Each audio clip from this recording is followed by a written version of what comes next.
जैसा कि आप देख रहे होंगे हम कक्षा 12 की गणित पढ़ाने वाले हैं, ठीक है।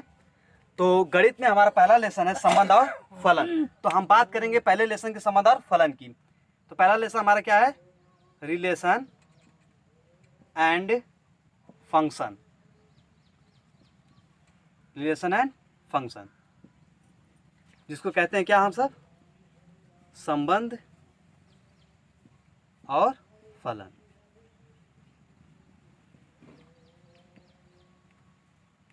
संबंध और फलन, ठीक है। तो संबंध जैसा कि हमने 11 में पढ़ चुका है कि संबंध होता क्या है। ये दो समुच्चयों के बीच में एक रिलेशन स्थापित करता है, ठीक है। तो यहां पर हम देखेंगे संबंध के प्रकार के, ठीक है। तो पहला संबंध हमारे पास क्या है? पहला जो संबंध होता है हमारे पास, कौन सा संबंध होता है? रिक्त संबंध। कौन सा होता है? रिक्त संबंध। तो पहले हम देखेंगे रिक्त संबंध को, ठीक है। रिक्त संबंध, अगर हमारे पास दो ऐसे समुच्चय हैं ए एंड बी, दोनों क्या हैं? अरिक्त हैं, यानी कि दोनों इम्पटी नहीं है, दोनों खाली नहीं, उसमें कोई न कोई अवयव है। अगर हमारे पास दो ऐसे समुच्चय हैं जो क्या हैं? अरिक्त हैं, यानी कि उनके पास कोई न कोई अवयव है और इनके बीच में एक रिलेशन स्थापित है, एक संबंध स्थापित है, जो ये बताता है कि अगर इस संबंध को हम इस पे अप्लाई कर दें तो ये किसके बराबर मिल जाए? फाई के। किसके बराबर मिल जाए? फाई के। तो इस प्रकार के संबंध को हम सब कौन सा संबंध कहते हैं? रिक्त संबंध। अगर ए और बी दो अरिक्त समुच्चय हैं और आर इस प्रकार परिभाषित है कि आर एक प्रकार का संबंध है जो इस प्रकार परिभाषित है कि यह फाई के बराबर है, तो इस प्रकार के संबंध को हम कहते हैं रिक्त संबंध। एग्जाम्पल में हम सब देख सकते हैं कि अगर ए बराबर क्या है? 1 2 3 और बी बराबर हमारे पास क्या है? 4 5 6, ठीक है। और जो आर है वे डिफाइंड किस प्रकार है कि A minus B such that A minus B क्या है? धन पूर्णांक है। क्या है? धन पूर्णांक है। क्या है? धन पूर्णांक है। और ए कहाँ से बिलोंग कर रहा है? ए से, एंड बी बिलोंग कर रहा है बी से। तो अच्छा ये देखो, अगर ए में से हम बी को घटाएंगे तो कभी क्या धन पूर्णांक मिलेगा? नहीं मिलेगा ना। अतः आर बराबर हमें क्या मिल जाएगा? फाई। अतः आर एक प्रकार का ऐसा संबंध है जो क्या है? रिक्त संबंध है। दूसरा संबंध हमारे पास होता है सार्वत्रिक संबंध। कौन सा होता है? सार्वत्रिक संबंध। दूसरा हमारे पास होता है सार्वत्रिक संबंध। तो सार्वत्रिक संबंध, अगर हमारे पास ए एंड बी दो क्या है? अरिक्त संबंध है, जो क्या है? अरिक्त हैं, फाई नहीं है, और उनके बीच में एक ऐसा संबंध है जो क्या है? ए क्रॉस बी है। ए क्रॉस क्या है? बी है। तो इस प्रकार के संबंध को हम सब कहते हैं सार्वत्रिक संबंध। कौन सा संबंध कहते हैं? सार्वत्रिक संबंध। एग्जाम्पल में हम देखना चाहे तो हम सब देख सकते हैं, अगर ए बराबर हमारे पास है ए कॉमा बी और बी बराबर हमारे पास है बी कॉमा, अगर बी बराबर हमारे पास है सी और डी, तो हम कह सकते हैं कि आर बराबर क्या होगा?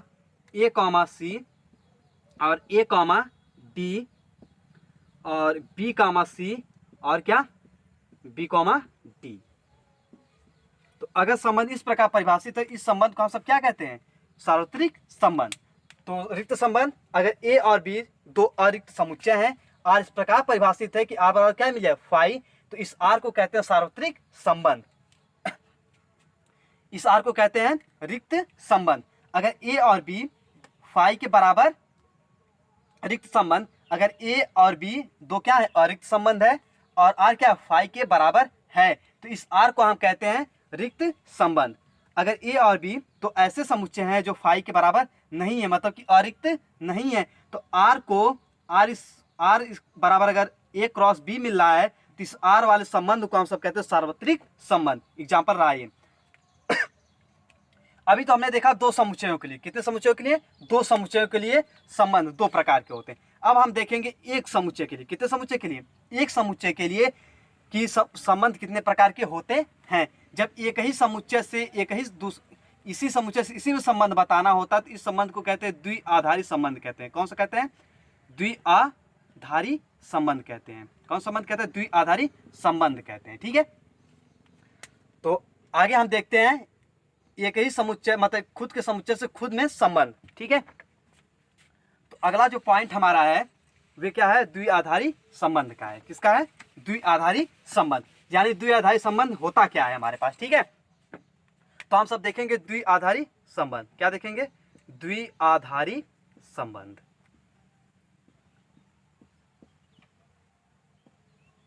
द्विआधारी संबंध देखो ये अगर कोई क्या है? नॉन इम्पटी सेट है। ये अगर कोई अरिक्त समुच्चय है, अगर ये कोई अरिक्त समुच्चय है और आर, ये कोई अरिक्त समुच्चय और ए से ए में कोई रिलेशन क्या स्थापित है? आर। तो इस आर को कहते हैं द्विआधारी संबंध। क्या कहते हैं? द्विआधारी संबंध। अगर ए कोई अरिक्त समुच्चय है और ए से ए में कोई संबंध क्या है? आर है, तो इस आर को कहते हैं द्विआधारी संबंध कहते हैं। द्विआधारी संबंध 5 प्रकार के होते हैं। कितने प्रकार के होते हैं? 5 प्रकार के होते हैं। कौन कौन से होते हैं? पहला होता है हमारा स्वतुल्य। कौन सा होता है? स्वतुल्य संबंध। और दूसरा हमारे पास होता है सममित संबंध।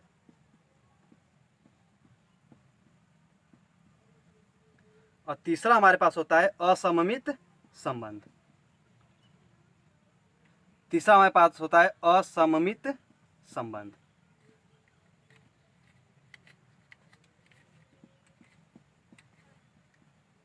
असममित संबंध। और चौथा हमारे पास होता है संक्रामक संबंध। और पांचवा हमारे पास होता है तुल्यता संबंध।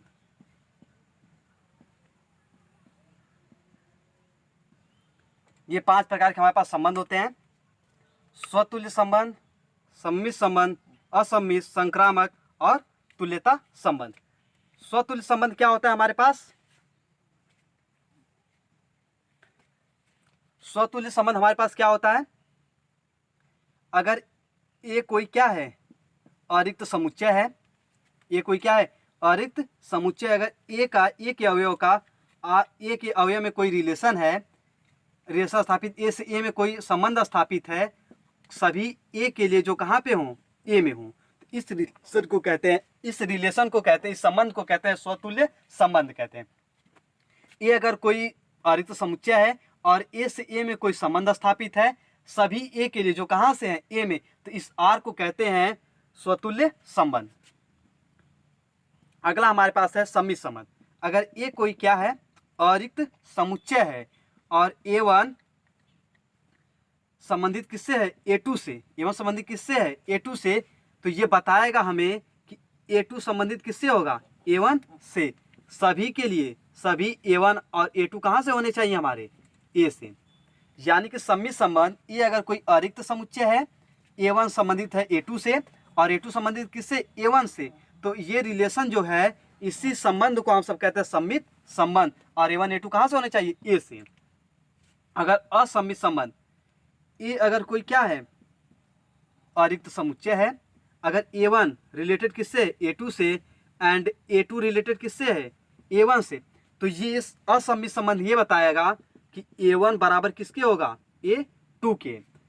किसके लिए? सभी A1 A2 कहाँ से होने चाहिए? A से। यानी कि असम्मित संबंध ये क्या है? जो क्या है? अरिक्त है। A1 संबंधित किससे है? A2 से। और A2 संबंधित किससे है? A1 से। और A1 तब ये बताएगा कि A1 A2 क्या होंगे? बराबर होंगे। सभी के लिए A1 A2 कहाँ से हों? A से हों।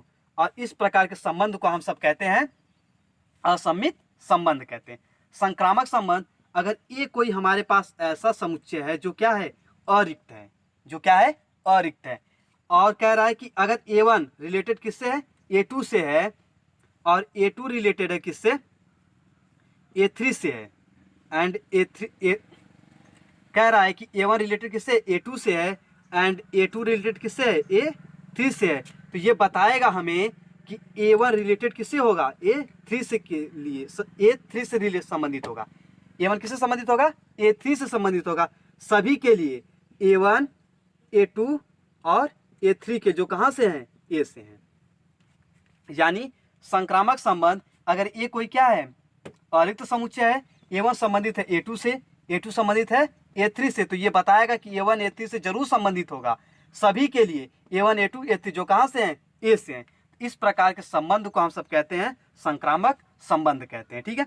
तुल्यता संबंध, अगर ए कोई क्या है अरिक्त समुच्चय है और इसका जो ये संबंध है वे 3 कंडीशन सेटिस्फाइड कर रहा है, 3, अगर वे 3 संबंध रख रहा है तो उसको कहते हैं तुल्यता संबंध।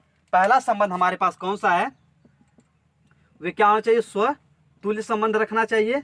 कौन सा संबंध रखना चाहिए, स्वतुल्य। दूसरा कौन सा रखना चाहिए हमारे पास, सममित रखना चाहिए। और तीसरा हमारे पास रखना चाहिए वे संक्रामक। कौन सा, संक्रामक संबंध। अगर ये कोई अरिक्त समुच्चय है और इसमें कोई आर मतलब कोई संबंध परिभाषित है जो तीनों संबंध रख रहा है, कौन कौन सा, स्वतुल्य संबंध, सम्मित संबंध और संक्रामक संबंध, अगर ये तीनों संबंध रखा है तो इस आर को कहते हैं तुल्यता संबंध कहते हैं। ठीक है। तो स्वतुल्य संबंध क्या होता है, अगर एक, पहले हम देखेंगे द्विधारी संबंध। द्विधारी संबंध क्या होता है, अगर ए कोई क्या है अरिक्त समुच्चय है, ए से ए में अगर कोई संबंध आर है तो इस आर को कहते हैं द्विधारी संबंध। इस द्विधारी के आधार पर संबंध को 5 प्रकार से बांटा गया है। पहला क्या है, स्वतुल्य संबंध, दूसरा सम्मित संबंध, तीसरा असम्मित, चौथा संक्रामक और पांचवा क्या है, तुल्यता संबंध है। तो हमने क्या देखा, हमने 5 संबंधों को देखा और फिर देखा था 2 समुच्चयों में संबंध, रिक्त संबंध और सार्वत्रिक संबंध। अब हम देखेंगे इस पे आधारित कुछ क्वेश्चंस। ठीक है।